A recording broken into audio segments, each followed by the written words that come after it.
Good மார்னிங்ப்பா. ரொம்ப நாளைக்கு அப்புறம் மீட் பண்ணுறோம். எல்லோரும் ஒழுங்காக ஃபாலோ பண்ணுறீங்களா நம்மளோட கிளாஸஸை?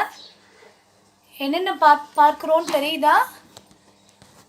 பேஜ் நம்பர்லாம் கேட்டிருந்தீங்க என்னப்பா. இந்த பேஜ் நம்பரில் என்ன ஒரு ஒரு பிரச்சனை அப்படின்னா, நான் ஃபாலோ பண்ணிகிட்ருக்கிறது பியூர் பாட்னி புக், நீங்கள் ரெஃபர் பண்ணுறது மேபி பயோ பாட்னியாக இருக்கலாம். ஸோ அதனால் பேஜ் நம்பர் வேரி ஆகும். நான் அதனால தான் இது என்ன இதனாலும் ஹெட்டிங் எல்லாம் போர்டில் எழுதி போடுறேன் இல்லையா. ஸோ போர்டில் பார்த்தீங்கன்னா ஹெட்டிங் எந்த பேஜில் இருக்கோ அதுலேருந்து நீங்கள் ஸ்டார்ட் பண்ணிக்கலாம். ஸோ பேஜ் நம்பரை வச்சு நீங்கள் ரொம்பலாம் ஒன்றும் குழப்பிக்க வேண்டாம். அப்புறம் thank you very much for giving very good result for me. எனக்கு நல்ல ஒத்துழைப்பு தந்துட்டுருக்குறீங்க. என்னோடய வீடியோஸ் எல்லாம் பார்த்து கமெண்ட்ஸ் எல்லாம் ஷேர் பண்ணுறீங்க. வெரி குட், ரொம்ப தேங்க்ஸ் ஃபார் ஆல். ஓகே, சரி, நம்ம ஃபர்ஸ்ட் லெசனில் ஒரு ரெண்டு டாபிக் எக்ஸ்ட்ரா இருந்தது, அதை இப்போ பார்த்துடலாமா? Okay, very good. Dicot seed, very simplest topic isn't இட்பா. நமக்கு பிடிச்ச ரொம்ப சின்ன டாபிக். ஏன் அப்படின்னா already we learned in 10th standard. நம்ம போன 10th ஸ்டாண்டர்டில் என்ன படித்தோமோ அதே தான் இங்கேயும் சொல்ல போகிறாங்க. அதனால் டைகாட் சீட் அப்படிங்கிற ஸ்ட்ரக்சர் ஆஃப் சீட் அப்படிங்கிறது ரொம்ப ஈஸியான விஷயம். முதல்ல வாட் இஸ் சீட்? சீட்னா என்ன நம்ம தெரிஞ்சுக்கணும் இல்லையா. சீட்னா என்னப்பா, எப்போ உருவாகும்? கரெக்டு தான்ப்பா, ஃபர்டிலைசேஷனுக்கு அப்புறம் உருவாகக்கூடியது தான். ஸோ வாட் இஸ் சீட் அப்படின்னு கேட்டால் என்ன சொல்லணும் அப்படின்னா, fertilised ovule is call seat. ஓகேயா, ஒரு ஓவியூல் அப்படின்னு அது ஓவியூல் அப்படிங்கிறது தான் எதுவாக மாறுது அப்படின்னா ஆஃப்டர் ஃபர்டிலைசேஷனுக்கு அப்புறம் சீடாக மாறுது. ஏன் அப்படின்னா ஓவரி வந்து ஃப்ரூட்டாக மாறும் இல்லையா. இந்த ஓவரிக்குள்ளே தான் ஓவியூல் இருக்கும். ஸோ அப்போ அந்த ovule become a seed after fertilisation. So அப்போ இந்த சீட் அப்படிங்கிறதுல 2 வகையான சீட்ஸ் இருக்குதுன்னு சொல்கிறாங்க. ஓகேயா, ஸோ நம்ம சின்ன கிளாஸ்லலாம் எப்படி பார்த்துருப்போம் அப்படின்னா, சீட் அப்படின்னா வந்து என்ன சொல்லுவாங்க அப்படின்னா டைகாட்டிலிடன் அண்ட் மோனோகாட்டிலிடன் சீட் அப்படின்னு சொல்லியிருப்பாங்க. So what's mean by cotyledon அப்படின்னா என்ன அர்த்தம் அப்படின்னு தெரியுமா? நீங்கள் சொல்கிறது எனக்கு புரியுது. ஸோ டைகாட்டிலிடன் அப்படின்னா ஒரு சீட் வந்து அப்படி முளைச்சி அந்த சீட் வந்து ஜெர்மினேட் ஆகி வரும்போது 2 காட்டிலிடன்னா வேறு ஒன்றும் இல்லை, தளிர் இலை அப்படின்னு சொல்லுவாங்க. குட்டியோடு டைனி லீவ்ஸ், அந்த 2 லீஃபோடு வந்துச்சுன்னா அதோட பேர் டைகாட்டிலிடன். அதே இது ஒரு சீடு ஜெர்மினேட் ஆகும்போது ஒரு சிங்கிள் லீஃபோட ஒரு சின்ன இலையோடு வந்துச்சுன்னா அது வந்து மோனோகாட்டிலிடன். ஸோ அப்போ மோனோகாட்க்கு என்னென்னலாம் எக்ஸாம் சொல்லலாம் அப்படின்னா, நம்ம யூஸ் பண்ணிகிட்டு இருக்கக்கூடிய ரைஸ், வீட், பனானா, இது எல்லாமே மெய்ஸ், இது எல்லாமே எதுக்கு சொல்லலாம் அப்படின்னா செரேல்ஸ் அப்படின்னு சொல்லுவோம் இல்லையா, தானிய வகை, சிறுதானியங்கள் அப்படின்னு சொல்லுவோம்ல, இது எல்லாமே கம்ஸ் இன்டு மோனோகாட். ஸோ இது போக வந்து வாழை மரம், கரும்பு, இதெல்லாம் கூட நம்ம மோனோகாட்க்கு கீழே சொல்லலாம். மூங்கில், இதெல்லாம் சொல்லலாம். ஓகே, இப்போ டைகாட் அப்படின்னா அதுக்கு எதெல்லாம் எக்ஸாம்பிள் சொல்லலாம்னா, இந்த மாதிரி இது தவிர பெரிய பெரிய மரங்களாக வளரக்கூடியது அது எல்லாமே, இல்லைனா மித்த பிளான்ஸ் எல்லாமே கம்ஸ் இன்டு டைகாட்டிலிடன்.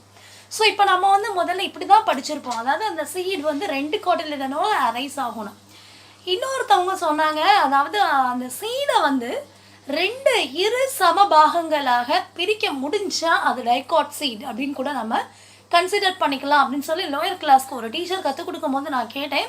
ஸோ இது எந்த அளவுக்கு வந்து கரெக்டு அப்படிங்கிறது எனக்கு தெரியாது, ஆனால் அதை யோசிச்சு பார்க்கும்போது கரெக்டு அப்படிங்கிற மாதிரி தான் தோணுது. அந்த சீடை இரு சமபாகங்களாக பிரிக்க முடிஞ்சுன்னா அது டைகாட் சீட், அப்படி இல்லைன்னா அது மோனோகாட் சீட் அப்படிங்கிற ஒரு பொது விளக்கமும் எனக்கு கிடைச்சது. அதை அவங்களோட ஷேர் பண்ணுறேன். That's all. ஓகே, இப்போ நம்ம சீட் பார்த்துட்ருக்குறோம். டைகாட் சீட்னா என்னன்னு சொன்னோம், மோனோகாட் சீட் அப்படின்னா என்னன்னு சொன்னோம். ஸோ இதோட ஸ்ட்ரக்சர் நம்ம இப்போவும் பார்க்க போகிறோம். இப்போ நம்மளோட புக்கில் என்ன இருக்குது அப்படின்னா சைசர் ஆரிட்டீனம் அப்படின்னு சொல்லக்கூடிய சீடோட ஸ்ட்ரக்சர் இருக்குது. சைசர் ஆரிட்டீனம் அப்படின்னா எதோட பைனோமியல் நேம்? வெரி குட், நம்ம சிக்பி அப்படின்னு சொல்லுவோம் இல்லையா, கொண்டக்கடலை. நம்ம வீட்டில் சுண்டல்லாம் ப்ரிப்பேர் பண்ணுவாங்கல்ல விநாயகர் சதுர்த்திக்கெல்லாம். ஸோ அதுதான் வந்து என்னென்னா சைசர் ஆரிட்டீனம். நம்ம அதோட ஸ்ட்ரக்சர் வச்சு எக்ஸ்பிளைன் பண்ணுறதை விட ரொம்ப ஈஸியாக இதில் வந்து எக்ஸ்பிளைன் பண்ண முடியும் அப்படின்னா பீன் சீட் வச்சு எக்ஸ்பிளைன் பண்ணால் உங்களுக்கு அதோட பார்ட்ஸ் வந்து நல்லா விசிபிளாக இருக்கும். So I draw the bean seat.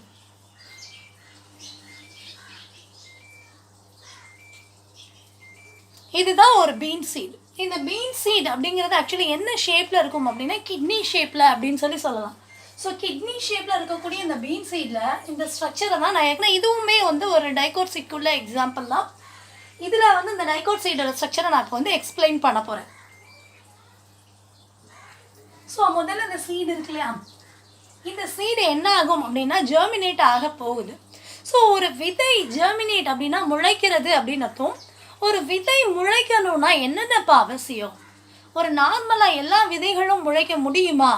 முளைக்கணும்னா அதுக்கு என்னென்ன தேவை? தண்ணீர் தேவை, காற்று தேவை, வளமான மண் தேவை, அப்படி தானே? ஸோ எந்த ஒரு இதுவும் வளமான மண்ணில் விழுகக்கூடிய விதைகள் மட்டும்தான் முளைக்கும் தன்மையோடு தான் இருக்கும். அப்புறம் அந்த சீடும் வந்து என்னென்னா செல்ஃப் ஃபர்டைலாக இருக்கணும், அதாவது முளைக்கும் தன்மையுடைய விதைகளாக நல்ல ஒரு விதைகளாக இருக்கணும். ஸோ அப்போ அதுக்கு காற்று தண்ணீர் அதெல்லாம் இருந்தால் தான் அந்த விதையால் முளைக்க முடியும். ஏன் அப்படின்னா விதைக்குமே உயிர் இருக்குது. விதைக்கும் என்ன இருக்குது? உயிர் இருக்குது. அதை எப்படி நம்ம தெரிஞ்சுக்கலாம்? இந்த விதை இருக்குல்லப்பா, அதை வந்து என்ன செய்யணும் அப்படின்னா தண்ணீரில் ஊற வைக்கணும். அம்மா ஒரு பருப்பு வேக வைக்க முன்னாடி இல்லைன்னா ஏதாவது ஒரு சுண்டல் ப்ரிப்பேர் பண்ணுறதுக்கு முன்னாடி தண்ணீரில் கொஞ்சம் நேரம் ஊற வைப்பாங்க. ஊற வச்சதுக்கப்புறம் அந்த சீடில் ஏதாவது சின்ன சின்ன மாற்றங்கள் ஏதாவது நீங்கள் நோட் பண்ணியிருக்கிறீங்களா? Very good. ஏன் அப்படின்னா அந்த சீடோட சைஸ் வந்து நார்மலாக இருக்கிறத இன்னும் கொஞ்சம் என்லார்ஜ் ஆகி பெருசாக ஒப்பி போயிருக்கும். ஸோ இந்த நிகழ்ச்சியை தான் நம்ம 11th இம்பிபிஷன் அப்படின்னு படிச்சிருப்போம். What's mean by imbibition? ஒரு சாலிட் மெட்டீரியல் வாட்டரை அப்சர்வ் பண்ணி சைஸில் கொஞ்சம் பெருசாகிறதா இம்பிபிஷன் அப்படின்னு சொல்லி நம்ம படிச்சிருப்போம். ஸோ அந்த இம்பிபிஷன் எது இம்பிப் ஆகுதோ அதோட பேர் இம்பிபியன்ஸ் அப்படின்னு சொல்லணும். ஸோ அப்போ சீட் ஜெர்மினேஷனில் முதலில் நடக்கக்கூடிய ஒரு விஷயம் இம்பிபிஷன். ஒரு விதையானது மண்ணில் விழுந்த உடனே மண்ணில் உள்ள ஈரத்தை யூஸ் பண்ணியோ இல்லைன்னா விழுகக்கூடிய தன்மையில் விழுகக்கூடிய மழை நீரை யூஸ் பண்ணியோ அந்த சீடு என்ன ஆகுதுன்னா அப்படியே கொஞ்சம் சைஸில் பெருசாகுது, அப்படி ஊறி போகுது. ஊறி போய் நல்லா ஸ்வெல்லன் ஆகுது. அப்படி ஸ்வெல்லன் ஆகணும் அப்படின்னா தண்ணீரை உறிஞ்சணும் இல்லையா? அந்த தண்ணீரை உறிஞ்சுறதுக்காக இந்த சீடில் என்ன இருக்குது அப்படின்னா ஒரு சின்னோண்டு ஒரு ஓப்பனிங் இருக்குது, ஒரு போர். அந்த போரோட பேர் தான் மைக்ரோபோர் இல்லைன்னா ஜெர்ம் போர். அதுக்கு பேர் தான் மைக்ரோபோர் இல்லைன்னா ஜெர்ம் போர் அப்படின்னு சொல்கிறாங்க.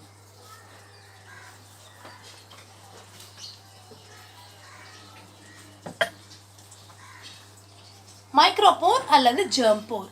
இந்த ஜெர்ம் போர் வழியாக தான் அந்த விதைக்கு தேவையான காற்றும் தண்ணீரும் அந்த விதைக்குள்ளே போய் விதையை முளைக்கும் திறனுடைய விதைகளாக மாற்றுது. ஆக்சுவலி இந்த ஜெர்ம் போர் எங்கே இருக்கும் அப்படின்னா முதல்ல இந்த விதை வந்து இதுக்கு விதைக்கும் காம்பு இருக்குது அப்படின்னு ஒன்று சொல்கிறாங்க. முதல்ல விதைக்கு காம்பு இருக்கா? நீங்கள் விதைகளில் காம்பு பார்த்துருக்குறீங்களா? விதைக்கு காம்பு இருக்க முடியுமா? நல்லா யோசிச்சு பாருங்க. நம்ம ஸ்ட்ரக்சர் ஆஃப் ஓவியூல் பார்த்தோம் இல்லையா? ஓவியூலுக்கு ஸ்டாக் இருந்ததா? ஸ்டாக் ஆஃப் த ஓவியூல் அப்படின்னு சொல்லி நம்ம ஒன்று பார்த்தோமா? ஸ்டாக் ஆஃப் த ஓவியூலுக்கு பேர் என்ன? ஃபர்னிகுலஸ். அதுதான் இங்கே சீடோட. ஏன்னா ஆஃப்டர் ஃபர்டிலைசேஷனுக்கு அப்புறம் ஓவியூல் தான் சீடாக மாறுது. அப்போ சீடோட ஸ்டாக்கும் எது தான்? ஃபர்னிகுலஸ் தான். ஸோ அப்போ காம்பு அப்படி பெருசாக நீட்டிகிட்டு இருக்கும் அப்படிங்கிற அவசியம் இல்லை. அந்த காம்பு இருந்ததுக்குரிய தழும்பு ஸ்கேர் மார்க், நம்ம அங்கே அடையாளங்களில் ஸ்கேர் அப்படின்னு சொல்லுவாங்களே, ஸ்கேர்னா தழும்பு அப்படின்னு அர்த்தம். ஸோ அப்போ காம்பு இருந்ததுக்கான ஒரு ஸ்கேர் மார்க் இருக்குது. அந்த ஸ்கேர் மார்க்கோட பேர் ஹைலம். ஓகே, அதோட பேர் என்னப்பா? ஹைலம். ஸோ எங்கே இந்த ஹைலம் இருந்ததோ அதுக்கு கீழே இருக்கக்கூடியது, அதாவது இந்த இடத்துல இந்த ஹைலம் இருக்குன்னா இதுக்கு கீழே தான் ஒரு சின்னோடு ஒரு போர் இருக்கும். இதோட பேர் தான் ஜெர்ம் போர் இல்லைன்னா மைக்ரோபோர் அப்படின்னு சொல்கிறாங்க. இது வழியே தான் விதைக்கு தேவையான எதுவும் கிடைக்குது, வாட்டரும் ஆக்சிஜனும் கிடைக்குது. ஓகேயா? ஸோ அப்போ அந்த தண்ணீரை உறிஞ்சி விதைகள் முளைக்க ஆரம்பிக்கும் போது இந்த சின்ன கிளாஸ்லலாம் சின்ன அழகான ஒரு சீட் ஜெர்மினேஷனோட டயக்ராம் தந்திருப்பாங்க. அப்படி கொஞ்சம் கொஞ்சமாக இன்ச் பை இன்ச்சாக வளர்கிற டயக்ராம். ஸோ அது மாதிரி இதுலேயும் என்ன ஆகுது அப்படின்னா ஒரு சிலிண்டர் ப்ரொஜெக்ஷன் இப்படி உருவாகுது. அப்புறம் இப்படி உருவான ப்ரொஜெக்ஷன் அப்படி கொஞ்சம் கொஞ்சமாக நீளமாக வளருது. அப்புறம் இதுலேருந்து காட்டிலிடர் அரைஸ் ஆகுது. ஓகேயா? ஸோ இப்படி தான் ஒரு சீட் வந்து ஜெர்மினேட் ஆகுதுன்னு சொல்கிறாங்க. இப்போ நல்லா பார்த்தீங்கன்னா நம்ம சொன்ன முதல்ல ஒரு விதை ஊற ஆரம்பிக்கும் போது, அதாவது இம்பிப் ஆகும்போது அது சைஸில் பெருசாகுது அப்படின்னு சொன்னோம். அந்த இம்பிபான சீடை லேசாக வந்து ப்ரெஸ் பண்ணிங்கன்னா ஒன்று நம்ம கண்டுபிடிக்கலாம். என்ன கண்டுபிடிக்கலாம் அப்படின்னா அந்த ப்ரெஸ் பண்ண சீட்ஸ்லேருந்து ட்ராப் ஆஃப் வாட்டர் ரிலீஸ் ஆகும்னு சொல்லியிருக்கிறாங்க. அதை வச்சு அந்த விதைகள் வந்து என்ன செய்யுது அப்படின்னா விதைக்கு தண்ணீரில் நல்லா ஊறி உள்ளே வச்சிருக்கு அப்படிங்கிறத நம்ம தெரிஞ்சுக்கலான்னு 10th படிச்சிருக்கிறோம். இன்னொன்று என்னென்னா அப்படி லேசாக ப்ரெஸ் பண்ணும்போது இல்லைன்னா இன்னும் கொஞ்சம் தண்ணீர்லேயே ஊறும் போது அந்த விதைகளோட வெளித்தோல் அவுட்டர் ஸ்கின் என்ன ஆகும் அப்படின்னா பீல் அவுட், அப்படியே பியர்ஸ் அவுட், அப்படி கிழிஞ்சு ரப்சர் ஆகும் அப்படின்னு சொல்லி நம்ம பார்த்துருப்போம். அப்படி தானே? அந்த விதைகள் ஊற ஊற அப்படியே அந்த அழுத்தம் தாங்க முடியாமல், உள்ள ப்ரெஷர் தாங்க முடியாமல் அதோட ஸ்கின் வந்து ரப்சர் ஆகும். ஸோ அப்போ எல்லா விதைகளுக்கும் ஸ்கின், அதாவது அவுட்டர் ஸ்கின் அப்படிங்கிறது இருக்குது. ஸோ நம்ம அதை தான் சீட் கோட் அப்படிங்கிற பேரில் சொல்கிறோம். விதை உரை தமிழில். அந்த விதை உரையில் 2 உரை இருக்குது. வெளியில் இருக்கக்கூடிய ஒரு உரை இருக்குது, உள்ளே இருக்கக்கூடிய ஒரு உரை இருக்குது. வெளியில் இருக்கக்கூடிய ஒரு உரையோட பேர் டெஸ்டா அப்படின்னு சொல்கிறாங்க. உள்ளே இருக்கக்கூடிய உரையோட பேர் டெக்மென். ஸோ அப்போ விதையை சுற்றி 2 அவுட்டர் கவரிங் இருக்குது. ஒன்று டெஸ்டா, இன்னொன்று டெக்மென். சரியா? ஸோ அதையும் சேர்த்து சொல்லணும். அப்போ விதையை சுற்றி 2 விதமான உரைகள் இருக்குது. ஒன்று டெஸ்டா, இன்னொன்று டெக்மென். ஸோ அப்புறம் மைக்ரோபோர் பார்த்தாச்சு. இந்த மைக்ரோபோர் வழியாக இந்த சீடு என்ன ஆக ஆரம்பிக்கும் அப்படின்னா ஜெர்மினேட் ஆக ஆரம்பிக்கும். இப்படி ஜெர்மினேட் ஆகும்போது ஒரு சிலிண்டர் ப்ரொஜெக்ஷன் சொல்கிறாங்க. நல்ல ஒரு உருளையாக ஒரு ப்ரொஜெக்ஷன், ஒரு நீச்சி மாதிரி உருவாகுது. அப்படி உருவாகிறத வந்து என்ன சொல்லுவோம்னா, மேல் நோக்கி இருந்ததுன்னா அது வந்து தண்டு, கீழ் நோக்கி இருந்தால் அது வேர் அப்படின்னு சொல்லி நம்ம பார்த்துருப்போம். ஸோ அப்போ முதல்ல உருவாகக்கூடிய தண்டு, அதை தான் நம்ம இங்கிலீஷில் ருடிமெண்ட்ரி ஸ்டெம் போர்ஷன் அப்படின்னு சொன்னாங்க. ருடிமெண்ட்ரி ஸ்டெம் அப்படின்னா முளை குருத்து அப்படின்னு அர்த்தம். ருடிமெண்ட்ரி ரூட் அப்படின்னா முளை வேர் அப்படின்னு அர்த்தம். ஸோ அப்போ ருடிமெண்ட்ரி ஸ்டெம்முக்குன்னு ஒரு பேர் கொடுக்குறாங்க. அதோட பேர் பிளமியூல். அதோட பேர் என்னப்பா? பிளமியூல் அப்படின்னு சொல்லணும். ருடிமெண்ட்ரி ரூட்னா என்னென்னா முளை வேர். ஸோ அப்போ முளை வேருக்கு என்ன பேருனா ரேடிக்கல் அப்படின்னு சொல்லணும். சரியா? ஸோ அப்போ அந்த விதை முளைக்க ஆரம்பிக்கும் போது மேல் நோக்கி ஒரு பாகமும் அதே நேரம் கீழ் நோக்கி ஒன்றும் வளர ஆரம்பிக்கி. இதோட பேர் ருடிமெண்ட்ரி ரூட், இதோட பேர் ருடிமெண்ட்ரி ஸ்டெம் அப்படின்னு சொல்கிறாங்க. Rudimentary stem is called as plumule, rudimentary root is called as radicle அப்படின்னு சொல்கிறாங்க. ஓகேயா? இந்த ரேடிக்கல் தான் கொஞ்ச நாள் கழித்து டேப் ரூட் சிஸ்டமாக நம்ம டைகோட்டில் ஃபார்ம் பண்ண போகுது. ஸோ இப்போ வளரும் போது இந்த காட்டிலிடன்ஸ் இருக்கு இல்லையா, இந்த காட்டிலிடன்ஸ் கூட இப்படி இந்த ஸ்டெம் வந்து இப்படி விளர்ந்துட்டே போதா. ஸோ இப்போ இந்த இடத்துல பார்த்தீங்கன்னா இந்த காட்டிலிடனுக்கு மேலே இருக்கக்கூடிய ஸ்டெம் போர்ஷனில் வந்து என்ன சொல்கிறாங்க அப்படின்னா எபிகாட்டல் அப்படின்னு சொல்கிறாங்க. அதாவது area above the cotyledon is call என்ன சொல்லணும்? எபிகாட்டல் அப்படின்னு சொல்கிறாங்க. ஸோ அந்த எபிகாட்டலில் தான் நம்ம வந்து என்ன சொல்கிறோம் அப்படின்னா பிளமியூல் அப்படின்னு சொல்கிறோம். ஸோ அப்போ அந்த 2 லீஃப்க்கும் இடையில் இருக்கக்கூடிய அந்த ஸ்லெண்டர் ப்ரொஜெக்ஷன் அதோட பேர் ஹைப்போகாட்டல் அப்படின்னு சொல்கிறாங்க. So epicotyl end with plumule, hypocotyl end with radicle, முளை வேராக மாறுது. ஓகேயா? ஸோ அப்போ இந்த மாதிரி தான் ஒரு டைகோட் சீடோட ஸ்ட்ரக்சர் தந்திருக்கிறாங்க. இந்த சீட்டில் வந்து இன்னொரு 2 வகையான சீட்ஸ் இருக்குன்னு சொல்லியிருக்கிறாங்க. ஒன்று எண்டோஸ்பர்மஸ், இன்னொன்று non endospermous. What's mean by endosperm? அதாவது இது ஸ்ட்ரக்சரில் சொல்லும் போது இந்த டைகாட் மோனோகாட்னு பெரிய கிங்டமாக கிளாஸிஃபை பண்ணும்போது டைகாட் மோனோகாட்னு சொல்கிறாங்க. இது போக இந்த விதையோட அமைப்பு, அது செய்யக்கூடிய வேலைகளை வச்சு 2ஆக பிரிக்கிறாங்க. ஒன்று எண்டோஸ்பர்மஸ் சீடு, இன்னொன்று நான் எண்டோஸ்பர்மஸ் சீடு. இந்த எண்டோஸ்பர்ம் அப்படிங்கிற வார்த்தையை நம்ம ஆல்ரெடி கேள்விப்பட்டிருக்கோம் இல்லையா? எப்போ கேள்விப்பட்டோம்? எந்த டாப்பிக்கில் கேள்விப்பட்டோம்? வெரி குட், ஃபர்டிலைசேஷன் அப்படிங்கிற ஒரு டாபிக் பார்க்கும்போது கேள்விப்பட்டோம். அந்த எண்டோஸ்பர்ம் எப்படி உருவாகும், எப்போ உருவாகும்? ட்ரிபிள் ஃபியூஷன் நடக்கும்போது உருவாகக்கூடியது தான் எண்டோஸ்பர்ம். பிரைமரி எண்டோஸ்பர்மஸ் நியூக்ளியஸ் அப்படின்னு கூட சொல்லியிருப்பாங்க, அப்படி தானே? ஸோ அப்போ அந்த எண்டோஸ்பர்ம் அப்படிங்கிறதோட வேலை என்னன்னு நம்ம அங்கேயே மென்ஷன் பண்ணிட்டோம். It act as a nutritive tissue for the embryo. வளர்ந்து வரக்கூடிய கருவுக்கு தேவையான நியூட்ரியண்ட்டை சப்ளை பண்ணுறது தான் என்னதுன்னா எண்டோஸ்பர்ம். ஸோ தமிழில் அழகான அதுக்கு பேர் இருக்குப்பா. எண்டோஸ்பர்மோட பேர் கருவூன் அப்படின்னு சொல்கிறாங்க. எம்ப்ரியோன்னா கருவுக்கு தேவையான ஊன்னா உணவை தர்றதுனால எண்டோஸ்பர்முக்கு பேர் கருவூன் அப்படின்னு சொல்கிறாங்க. சரியா?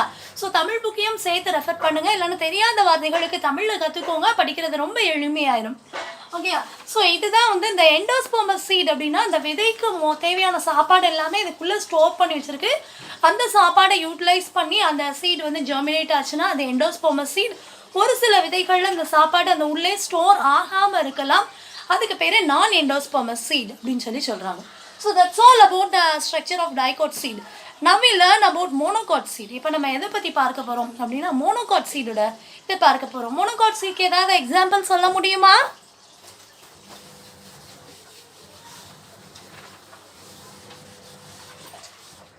எஸ், கரெக்டு தான். நம்ம அப்போதே லிஸ்ட் அவுட் பண்ணிட்டோம் இல்லையா? அரிசி, கோதுமை, கேழ்வரகு, கம்பு, வாழை, நெல், புல், இது எல்லாமே என்னது அப்படின்னா மோனோகாட் தான்.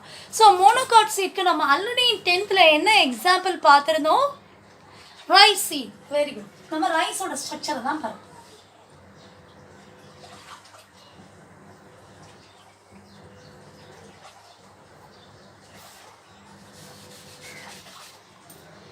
இதுக்கு முன்னாடி போர்டில் உள்ள லெட்டர்ஸ் வந்து கிளியராக விசிபிள் இல்லைன்னு சொல்லியிருந்தீங்க. சாரி, நான் எடுத்துகிட்டு டீச் பண்ணிட்டு ஒரு சின்ன ரூம் தான். ஸோ அதில் கரெக்டான லைட்டனிங் இல்லை. ஸோ அதனால் அப்படி தெரியுது. என்னால் முடிஞ்ச வரைக்கும் சீக்கிரமாக வேறு ஒரு பிளேஸை மாற்றிடுறேன்.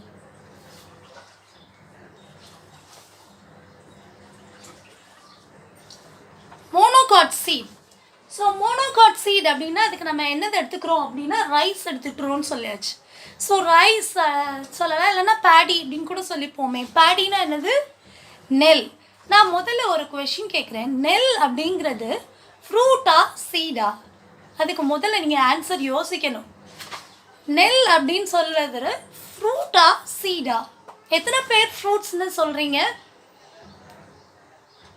ஓகே, ஃப்ரூட்னா இது என்ன டைப் ஆஃப் ஃப்ரூட்ஸ்க்கு கீழே வரும்? நம்ம ஃப்ரூட் சார்ட் 10th கற்றுக்கிட்டாச்சு, 11th கற்றுக்கிட்டாச்சு. என்ன டைப் ஆஃப் ஃப்ரூட்ஸ்க்கு கீழே வரும்? கேரியாப்சிஸ் அப்படின்னு சொல்லக்கூடிய ஃப்ரூட்டுக்கு கீழே வருது. அப்படி தானேப்பா? ஸோ நம்ம 10th படித்ததா இங்கேயும் சொல்கிறேன். It's actually a fruit but a seed. இது வந்து ஒரு ஃப்ரூட்டுன்னு வச்சுக்கலாம், சீடு அப்படின்னும் வச்சுக்கலாம். ஓகே, கனியாகவும் இமேஜின் பண்ண முடியும், விதையாகவும் இருக்கக்கூடியது தான் என்னது அப்படின்னா நம்ம என்னது பேடி. ஸோ பேடியோட சயின்டிஃபிக் நேம் என்ன? ஒரைசா சட்டைவா. ஒரைசா சட்டைவா அப்படின்னு சொல்லக்கூடிய பேடி சீட். ஸோ இப்போ இந்த பேடி சீட் பாருங்கள் எவ்வளோ அழகாக அப்படி பார்க்குறதுக்கு சூப்பராக ஒரு கதிர் அப்படின்னு சொல்லுவாங்களே, சுடர். நம்ம தீபம் விளக்கு எரியும் போது ஒரு சுடர் என்ன ஷேப்பில் இருக்குமோ ஸ்பிண்டில் ஷேப்பில் இருக்கக்கூடியது தான் இந்த நெல் விதையோட ஒரு ஸ்ட்ரக்சர். இந்த நெல் விதை பார்த்துருக்குறோம்லப்பா, நெல் பார்த்துருக்குறோம். நெல் அப்படின்னு சொன்னோன்னே அதோட அப்பியரன்ஸ் நமக்கு இந்த இது சொல்லியாச்சு, நல்ல ஒரு ஸ்பிண்டல் ஷேப்பில் இருக்குது அப்படின்னு சொல்லியாச்சு. ரொம்ப தின்னாக இருக்கிற மாதிரி இருக்குது. இந்த நெல்லுக்குள்ளே தான் என்ன இருக்குது அப்படின்னா அரிசி இருக்குது. அப்படி தானேப்பா? அந்த அரிசி நமக்கு எப்போ கிடைக்கும் அப்படின்னா அதை நல்லா இந்த நெல்லை வந்து ரைஸ் மில்லிங் இண்டஸ்ட்ரீஸில் போய் நிறையா ப்ராசஸிங் எல்லாம் முடித்து நல்லா வந்து என்ன செய்யும்போது பாலிஷ் பண்ணும்போது தான் நமக்கு ரைஸ் கிடைக்குது. அப்படி ரைஸ் நல்லா விலையிலேன்னு சூப்பராக இருக்கக்கூடிய ஒரு ரைஸ் கிடைக்குது. அப்படி தானே? ஸோ இப்போ இந்த பேடி அப்படிங்கிறது முதல்ல ஒன் சீடட் ஃப்ரூட் அப்படின்னு சொல்கிறாங்க. ஒரு விதை உடைய ஒரு கனி அப்படின்னு சொல்கிறாங்க. கேரியாப்சிஸ் அப்படின்னு சொல்லக்கூடிய ஃப்ரூட் கிளாசிஃபிகேஷனில் வருது. இப்போ இந்த நெல்லை சுற்றி இருக்கக்கூடிய அவுட்டர் கோட் நம்ம வெளியில் பார்த்துருக்குறோம். அங்கேச்சும் டெஸ்டா டெக்மென் அப்படின்னு 2 சீட் கோட் இருக்குதுன்னு சொன்னோம். இங்கேயும் சீட் கோட் இருக்குது. சீட் கோட் என்ன கலரில் இருக்குது? கோல்டன் எல்லோ கலரில் அப்படி தகன்னு மெனுங்கிற மாதிரி இருக்குது. அப்படி தானேப்பா? ஸோ அப்போ அந்த சீட் கோட் இங்கே என்னது அப்படின்னா எதனால் உருவாக்கப்பட்டது அப்படின்னா ஆக்சுவலி இட்ஸ் எதுவும் சீட் கோட் கிடையாது. நம்ம சொல்லியாச்சு இதை ஃப்ரூட்டாகவும் இமேஜின் பண்ணலான்னு சொன்னோம் இல்லையா? அப்போ அந்த நெல்லை சுற்றி இருக்கக்கூடிய அவுட்டர் கோட் என்னது அப்படின்னா பிராக்ட் அண்ட் பிராக்யூல். பூவடி செதில், பூக்காம்பு செதில் அப்படின்னு தமிழில் சொல்லுவாங்க. பிராக்ட் அண்ட் பிராக்யூல்னால உருவானது தான் இந்த அவுட்டர் கோட். ஓகேயா? இந்த அவுட்டர் கோட் வந்து எப்படி இருக்குது அப்படின்னா நல்ல ஃபியூஸாக இருக்குது. அப்படி நெல்லு கூட பிரிக்க முடியாமல் அப்படி சேர்ந்து இருக்குது அப்படின்னு சொல்கிறாங்க. சரியா? ஸோ அப்படி நல்லா அப்படி சேர்ந்து இறுக்கி பிடிச்சிருக்கு. ஸோ அப்போ அந்த ரைஸ் மில்லிங் இண்டஸ்ட்ரீஸில் கொண்டு போய் தான் அதை வந்து பிரித்து எடுக்கிறாங்க. ஸோ இதுதான் என்ன சொல்கிறாங்க அப்படின்னா சீட் கோட் அப்படின்னு சொல்கிறாங்க. இதுக்கு ஒரு பேர் வேறு கொடுக்குறோம், ஹஸ்க் அப்படின்னு பேர் கொடுக்குறோம்.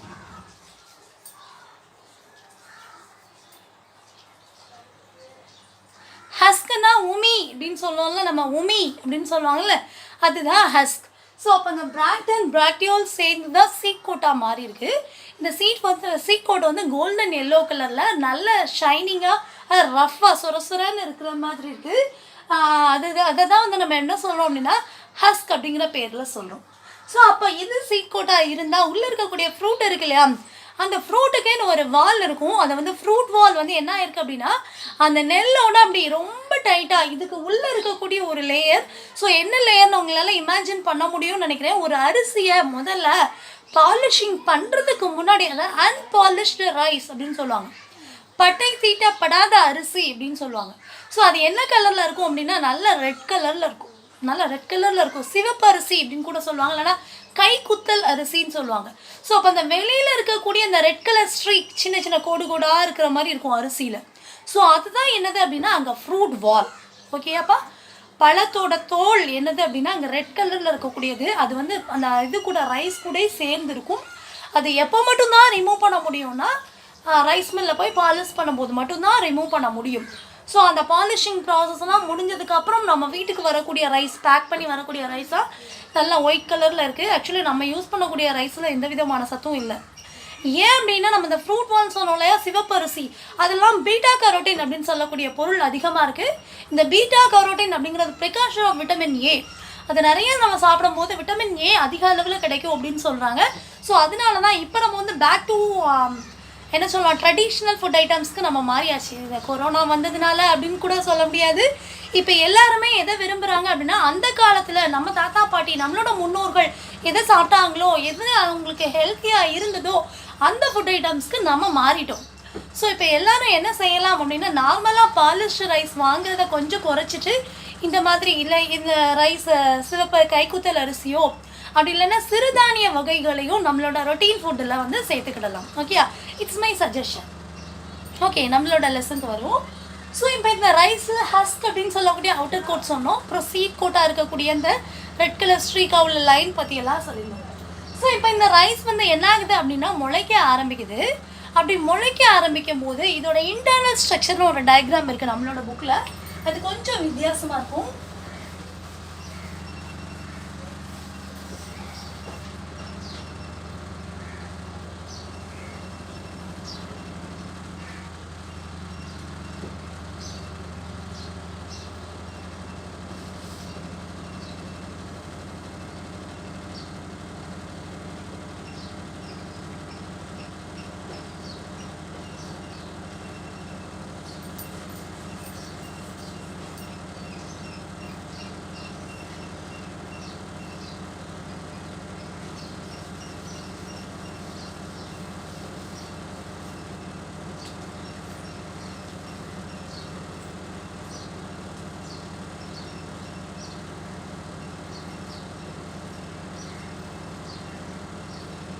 ஸோ இந்த மாதிரி ஒன்று போடுறாங்கப்பா. இதுதான் ஆக்சுவலி ரைஸோட உண்மையான ஸ்ட்ரக்சர் அப்படின்னு சொல்கிறாங்க. ஸோ அந்த ரைஸோட உண்மையான ஸ்ட்ரக்சரில் இந்த பாகம் ஃபுல்லாக இருக்கு இல்லையாப்பா, இதில் ஃபுல்லாக என்ன சொல்கிறாங்க அப்படின்னா எண்டோஸ்போமஸ் ஏரியா அப்படின்னு சொல்கிறாங்க. எண்டோஸ்போம் தான் அந்த ரைஸோட 3/4 ஏரியாவில் ஃபுல்லாக ஃபில் ஆகிருக்கு. எல்லா இடத்துலையும் ஃபில் ஆகிருக்கிறது ஃபுல்லாக எண்டோஸ்போமஸ் ஃபில் ஆகிருக்கு. இந்த கொஞ்சோண்டு இடம் கீழே இருந்து தான் அந்த ரைஸ் என்ன ஆகுது அப்படின்னா முளைக்க ஆரம்பிக்குது அப்படின்னு சொல்கிறாங்க. ஸோ ரைஸ் அப்படிங்கிறது மோனோகாட் சீட்க்கு எக்ஸாம்பிளுக்கு சொல்லியிருந்தோம். ஸோ அப்போ அது முளைக்க ஆரம்பிக்கும் போது அதுலேருந்து என்னது அரைஸ் ஆகும்னா ஒரு சிங்கிள் காட்டிலிடன் அரைஸ் ஆகும். ஒரே ஒரு இலை மட்டும் வருது. அந்த சிங்கிள் காட்டிலிடனுக்குன்னு ஒரு ஸ்பெஷலான ஒரு நேம் கொடுக்குறாங்க. அதோட பேர் ஸ்கூட்டெல்லம் அப்படின்னு சொல்கிறாங்க. ஸ்கூட்டெல்லம் அப்படின்னு சொல்கிறாங்க, சரியா? ஸோ ஸ்கூட்டெல்லம் அப்படின்னு சொல்லக்கூடிய ஒரே ஒரு இலை முளைக்க ஆரம்பிக்குது. அதுக்கு முன்னாடி நம்ம அங்கே சொன்னோம் இல்லையா, ரேடிக்கல் பிளமியூல் அப்படின்லாம் சொன்னோம். ரேடிக்கல்னால் என்னங்கிறதையும் பிளமியூல்னால் என்னங்கிறதையும் சொல்லியாச்சு. இங்கே வந்து என்ன ஆகுது அப்படின்னா முதல்ல ரேடிக்கல் வர்றதுக்கு முன்னாடி அந்த ரேடிக்கலை ப்ரொடெக்ட் பண்ணக்கூடிய ஒரு இந்த மாதிரி ஒரு கேப் மாதிரி இருந்தால் ரேடிக்கல்னு வைங்களேன். இந்த ரேடிக்கலுக்கு மேலே கேப் மாதிரி இருக்கக்கூடிய ஒரு ஏரியா இருக்குது. அந்த ஏரியாவோட பேர் கோலியோரைசா அப்படின்னு சொல்கிறாங்க. கோலியோரைசாங்கிறது கேப் மாதிரி இருக்கக்கூடியது. அது எதை கவர் பண்ணியிருக்குன்னா ரேடிக்கலை கவர் பண்ணியிருக்குது. அதே மாதிரி இதுதான் பிளமியூல் அப்படின்னா பிளமியூலை சுற்றி ஒரு கவரிங் இருக்குது. அதோட பேர் கோலியோடைல் அப்படின்னு சொல்கிறாங்க. ஸோ அப்போ அங்கே ரேடிக்கலையும் பிளமியூலையும் கவர் பண்ண கேப் லைக் ப்ரொஜெக்ஷன்ஸ் இருக்குது. ஸோ ஒன்னோட பேர் கோலியோரைசா, இதோட பேர் கோலியோடைல் அப்படின்னு சொன்னாங்க. இப்போ ஸ்கூட்டெல்லாம் வளர போகுது. அப்படி வளர்கிறதுக்கு தேவையான நியூட்ரிஷன் இந்த இருக்க எண்டோஸ்போமில் இருக்குது. இந்த சீட்டில் இருக்கக்கூடிய எண்டோஸ்போமஸை தான் உறிஞ்சி என்ன செய்யணும் அப்படின்னா இந்த ஸ்கூட்டெல்லாம் வளரணும்.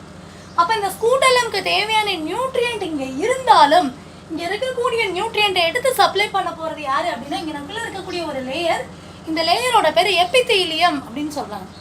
எபித்தீலியம் அப்படின்னு சொல்லக்கூடிய ஒரு லேயர் இருக்குது. அந்த லேயர் தான் எண்டோஸ்போமஸில் இருந்து இருக்கக்கூடிய நியூட்ரியண்ட்டை வந்து இந்த ஸ்கூட்டெல்லம்க்கு சப்போர்ட் பண்ணி என்ன சப்ளை பண்ணி வளர சப்போர்ட் பண்ணுது அப்படின்னு சொல்கிறாங்க. ஸோ இப்போ இந்த ரைஸை சுற்றி பார்த்தீங்கன்னா விதையை சுற்றி ஒரு 2 லேயர் மாதிரி கொடுத்துருக்குறோம். இந்த லேயரோட பேர் அல்யூரான் அப்படின்னு சொல்லக்கூடிய ஒரு லேயர். இந்த அல்யூரான் அப்படிங்கக்கூடிய ஒரு லேயரில் வந்து என்ன இருக்குது அப்படின்னா ஒரு புரோட்டீனேஷியஸ் மெட்டீரியல் இருக்குது. அதை கிளம் அப்படின்னு சொல்கிறாங்க.